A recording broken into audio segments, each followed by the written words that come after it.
What was best for me was conventional achievement. Money, a successful career, a sensible car with comprehensively researched insurance, a well-showered husband, and 2 polite children who won prizes at school and practiced the piano without being asked. She could hardly contain herself when my university acceptance dropped onto the mat.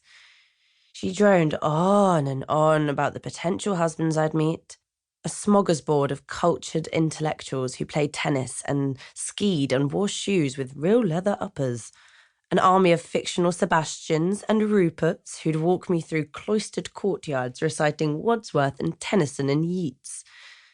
My very own daughter at Oxford University. I discarded the letter on the table. I'm not sure I'll go. Her face drained of colour as she clutched her imaginary pearls. Not go. I might take a year off. A year off, she breathed. Doing what? I don't know, I'd said breezily. Travelling, probably. Travelling. In the end, I didn't go travelling. The thought of weathering my parents' devastation was exhausting. I also didn't fancy backpacking alone. So in October, desperate to escape and gain some sort of independence, I loaded suitcases into the boot of my father's car and tuned out my mother's relentless excitement. My stomach tumbled with nerves on the journey. I was convinced I wouldn't fit in, convinced I'd make no friends, that I'd be alone, skulking in the corner of a dusty library, struggling with the work and being ignored by the braying, entitled hordes basking in the glow of their privilege.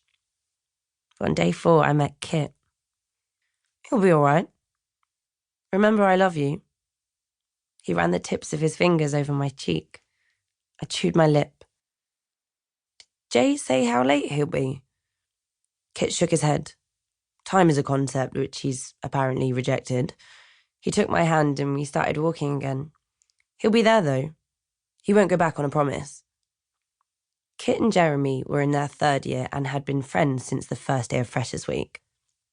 The friendship was intense, close as brothers, the kind I'd found elusive. I wasn't unpopular at school. I'd had nice friends I no longer kept in touch with, but never anybody I'd formed a bond with. On the 4th day, I forced myself to brave the college bar. Jeremy was the first person I noticed. He was sitting in the corner of the airless basement, holding court with a group of fuck-me-eyed girls who hung on his every word. But my gaze drifted quickly off him. Jeremy wasn't my type. It was the guy beside him who grabbed my attention. Unruly blonde hair, grungy, with understated good looks, wearing a faded black t-shirt, jeans, and battered trainers.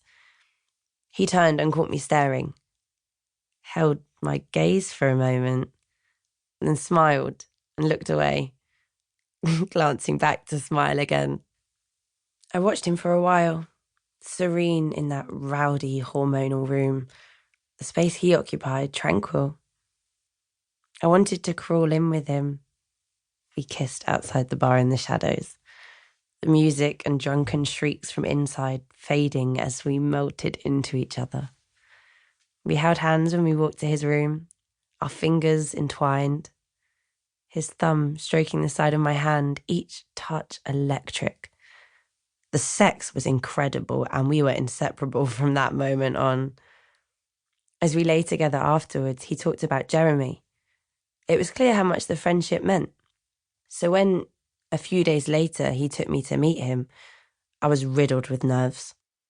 Would he like me? Was I good enough? Would he take one look at me and turn down his thumb like a displeased emperor? But Jeremy welcomed me with open arms, and the two of them drew me into their friendship. We became a 3. In Kit and Jeremy, I found my tribe. Impassioned, unconventional, free-spirited. 3 dreamers.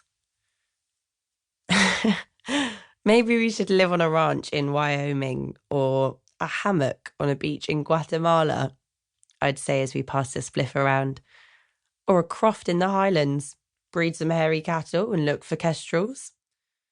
I've always wanted to live on a farm somewhere, as part of a community, grow our own food.